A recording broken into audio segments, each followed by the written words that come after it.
presented by Chand Movies.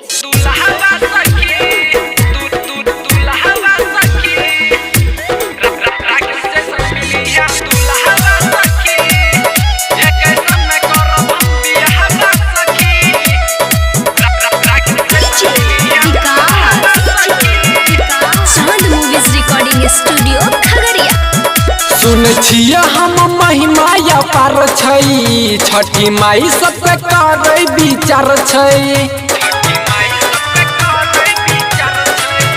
सुन छिया हम महिमा या पार छै छठी माई सब के करे विचार छै।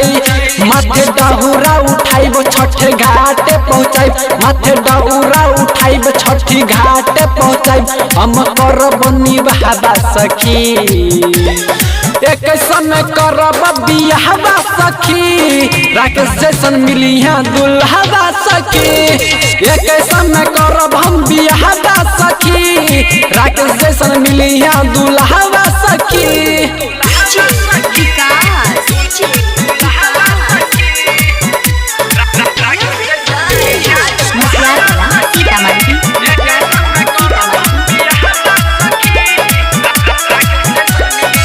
कहिए के सोचल एगो दिलबा के बात छै, वही बियाह सोची मन गगरात छै।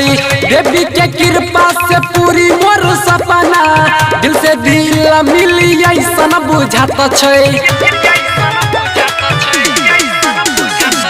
कहिए के सोचल एगो दिलबा के बात छै, वही बियाह सोची मन गगरात छै।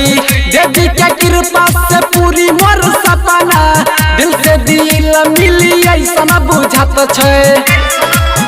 फल नारियल चढ़ाइब घरे टिकरी बनाइब, फल नारियल चढ़ाइब घरे टिकरी बनाइब। हम करब निभाबा सखी, एक समय करब हम बियाहबा सखी, राकेश जैसन मिली है दुल्हबा सखी। एक समय करब हम बियाहबा सखी, राकेश जैसन मिली है दुल्हबा सखी।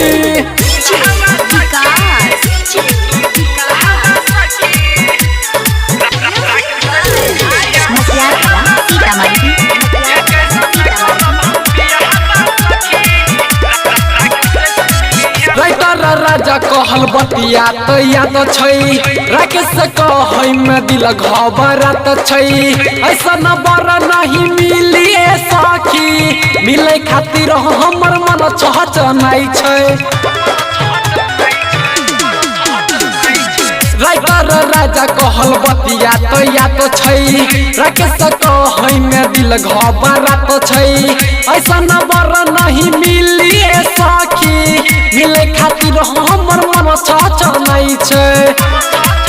सुपर डौरा चढ़ाइब माई के दियरी जलाइब, सुपर डौरा चढ़ाइब माई के दियरी जलाइब। हमरी करब हम बियाहबा सखी, एक समय करब हम बियाहबा सखी, राकेश जैसन मिली है दुल्हबा सखी। एक समय करब हम बियाहबा सखी, राकेश जैसन मिली है दुल्हबा सखी। चांद मूवीज रिकॉर्डिंग स्टूडियो खगड़िया।